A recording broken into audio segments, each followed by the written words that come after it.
decks in the entire metagame, and Savjz is one of the two players I believe who did not ban Hunter. The first two ones got 3-0'd, so hopefully, I mean, it's not gonna happen here, but could Hunter sweep again? Considering Savjz's follow-up lineup, he's got Paladin left, and a Druid, so those are still... I mean, Druid has a bit of a tougher time depending on what kind of Hunter you're running up against, but Paladin could get it out. He could get the Hunter to not win at this point. Alright, the game has started. Alright, so Kolento with his Hunter hand. He's running Unleash the Hounds and Explosive Trap. Okay, those are more kind of anti-aggro cards. Definitely. Yeah, most definitely. Kolento is kind of known for being very respectful of aggro. Oh my god, what a great hand from Kolento. Yeah. Probably the best non-Undertaker hand possible. Yeah, the absolute anti-consecration hand at the moment. Oh, Glaive Zuka. Oh no, was this the hyper-aggressive Hunter deck? Well, Glaive Zuka, what that says to me is that it's more of a card that is good against aggro, like the Explosive Trap, like the Unleash the Hounds. Because normally that 2 attack and buffing your minion by 1 attack isn't that great against bigger threats, but it is good for taking control of the board early on. But now the shielded mini bot, I mean, if it's allowed to pop the 2 spiders, is going to give consecration value to Savjz in a way. Big Game Hunter is getting thrown down there as a body to stop the aggression coming from the Hunter, and Savjz just goes face, knowing that the Hunter might be forced to trade because of the fact that the aggression is also pretty strong on the Paladin side. 6 damage return versus your 2 damage return. He's probably satisfied with taking that deal. Yeah, Glaive Zuka will come into use right now. It deals very well with the BGH. Yeah, you can actually kill the entire board here if you decide to pop a spider, but how good do you feel about that, really? Okay, no spiders will be popped today. Ooh. An owl. Great that's got to feel good. That's got to feel good for Savjz. Savjz might be starting to stabilize soon. He's considering throwing out the Wild Pyro here just to have a bigger threat that his opponent needs to deal with. Do you feel like for the long-term play this is generally a winning play? I feel like you will need this guy at some point, but... Alright, Savjz dropping down the Wild Pyromancer, forcing his opponent to deal with it. You cannot leave a Wild Pyromancer live as a Hunter. If you count on your little 1 health minions to win you the game, you can't let that live. There's no way. Savjz also doesn't have any activators for the Wild Pyro, and I believe he only runs Equalities and Consecrates. He doesn't really have any other cards in his deck that can activate it. I mean, there's the Wild Pyro Muster for Battle synergy, right? Yeah, the synergy of Muster for Battle is just absolutely amazing here. I mean, as you might imagine. So Savjz is putting down the Wild Pyromancer probably to force the Glaive Zuka to go for it. But if Leok comes out of this Animal Companion, this is going to be a pretty nice board clear. It's Huffer, okay. That's actually not very good because no, it's not. There's no way to clear this shielded mini bot. Like I assume you're gonna clear the owl and you're gonna clear the Wild Pyromancer, but you have to leave that shielded mini bot on the field so it can just trade. Well, you have a dagger. Yeah, I mean you have a weapon, so you can use Web Spinner on the owl, Huffer on the 3/2, weapon on the 2/2, and then be left with a 1/2 spider and a leper gnome. Okay. But it doesn't necessarily entail that. Oh wow, he's weak to consecration. This is an absolutely all-in consecration play. The low-step follow-up might be able to let him, keep the aggression going. Shielded mini-bot, not what he wanted. He needs a consecration in the next 1 or 2 turns, I'd say. Yeah, this is one of the turns where Kolento really made a nice call, where he said, if you don't have consecration, I'm going to be able to establish some kind of threat. If you do, though, that's another issue. And he made the right call. Just saying, if you have 2 Super Champion, it's no problem. But if you do have consecration, then, good on you. And seeing the Wild Pyromancer might indicate that there is no consecration. Thinking about trading. But no, he says, I'm a Hunter player. I'm going to go for the face. Yeah, I guess he's not worried about Savjz just dropping down a Quartermaster, but I guess he is now. You have to be careful, because, I mean, a 3/3 will take out about 2 of your minions very, very quickly. So that lay on hands might pay off. That after all, playing two of them, you know, secures that you're gonna get one more often than not, and it's a big deal here. Yeah, but before he can lay on hands, he'll have to deal with the Dr. Boom that's coming up, which is a really huge threat. Maybe he'll find the Outlaw Peacekeeper on time. At the moment, Kolento just backing up a massive amount of damage every turn. So, Savjz is down to 10 health right now. And he doesn't know what the trap is. He has absolutely no idea. He has to play around freezing, so he might just consider throwing his 2-2 somewhere, but... I think the only trap you're really scared of is the snake trap, which Kolento doesn't have right now. I think this is fine. Explosive is pretty much the best that Savjz could have hoped for. Now, Savjz is going to go into this Lotheb, hopefully and something hope for like Senjin. Senjin, or maybe even a Mogishan Warden. Oh, Blast Mage, not Mogishan Warden, I never thought I'd hear those words.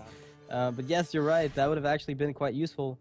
But no, looking at this though, Dr. Boom not really as big a threat as I initially thought it might be.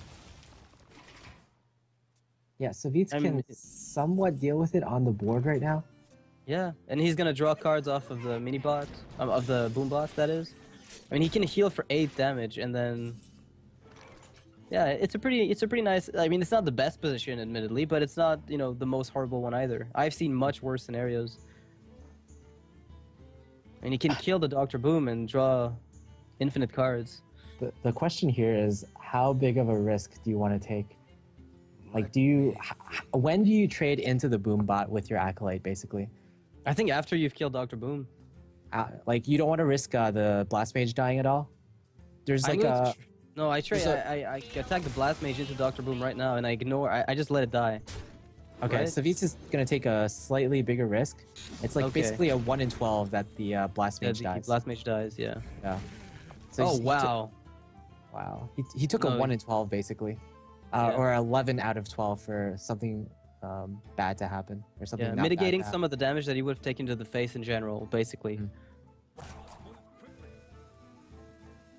So Savjz is just considering whether he can die next turn, if he can develop the board any further.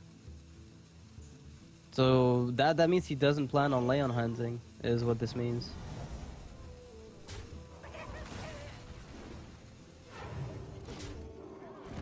Yep, I think that's fine. 1, 2, 3. There's 3 damage on board. The hunter needs to find 6 from hand. Not the most likely outcome. Yeah, he basically needs a kill command plus some other card. Kill yeah, command he needs like plus, arcane shot and some shenanigan like this, which is going to get. Yeah. More likely, something like Unleash the Hound's kill command would have been lethal, or any beast plus. Yeah, a very specific combination of 2 cards would have had to be drawn here. This is going to help a lot. Anti-Keel bot, exactly what Savjz needed. The question is right now, does he play the Anti-Keel bot or the Lay on Hands? Both I feel like Lay on Hands health. and Muster for battle is pretty sweet because it lets you mitigate some of the... Well, then again, Unleash the Hounds would become a problem, assuming you do go for the Muster. You mean Antique plus Muster? Mm-hmm. The combination of both, but he probably wants to check for traps first. Thing is, how much damage do you take as a follow-up if you check for traps? Equality Muster, not exactly shining play because you don't heal at all.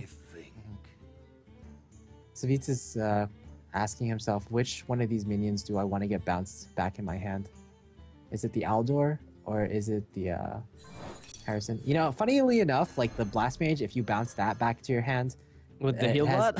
Yeah, it has synergy with the heal bot. Oh, that would be lovely. Oh, Succubus. Oh, that is one of the best possible outcomes here for... I think it's just below Millhouse. Well, in this scenario, it's exactly the same as Millhouse. Yep. Alright, this is very good. Heal bot plus Muster. Alright, Unleash the Hounds is probably what Kolento's hoping for at this point. Oh, and he finds it. That top deck. Oh, wow. If that had been in his hand last turn, that would have been a bit more problematic. But right now, the 8 health and Lay on Hands coming up might ensure that Savjz can actually, you know, just stay in the game without too many problems. And anytime he finds a Consecration off the top, he'll be fine. I like to see Savjz's face right now, but I'm stuck with a picture of him. No, that's his face right now. Okay. That's what he looks like. That's how he is. He just never expresses anything. I see how it is. So do you pop the Haunted Creeper? Because you haven't seen Consecration, and if you had it, you would have expected it to be played a lot earlier. So popping the Haunted Creeper just to get those extra knives might be a play. Okay, in fact, it is the play. Yeah, now you're forcing him to have Consecration or Wild Pyro. You saw him throw Wild Pyromancer earlier, and you dealt with it pretty well. Oh, 2 lay on hands.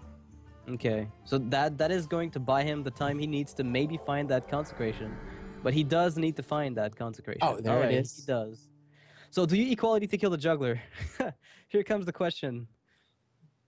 Oh. Before he drops like another minion and gets a free knife. Oh. I guess Do you not. even whack away at these hounds? It's useless, right? Yeah, What's you're the basically you're gonna take 1 damage from them anyway. Yeah. Oh, Eagle Harrison Horn Jones. That belongs in a museum, but not at the same time as Consecration, unfortunately. Yeah, Hey, that is that's, bringing him down very, very low again. Actually, I think that sets up lethal despite the Consecration at this point. He cannot consecrate and heal up. Wow. Yeah, is I quite think that might unfortunate. just... So do you have to lay on hands yourself, equality, and then trade your 1/1 into the Knife Juggler? And then hope for another heal bot if you've got one, or taunt minion. I don't know if he's running any more healing. If you do that, you're still dead.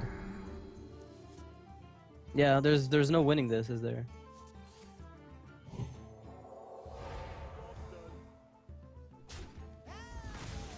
There's 1, 2, 3, 4, 5, 6.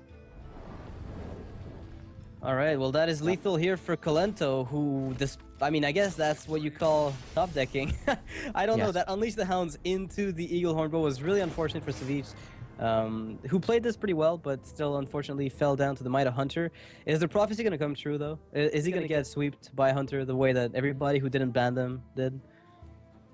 Well, as a member of Team Liquid, I would hope not. Yeah, of course you would hope not, but I just feel like it's been a really massive mistake when people don't ban Hunter so far in this tournament, and I don't know that this is the case in every single tournament, but it has proven true so far.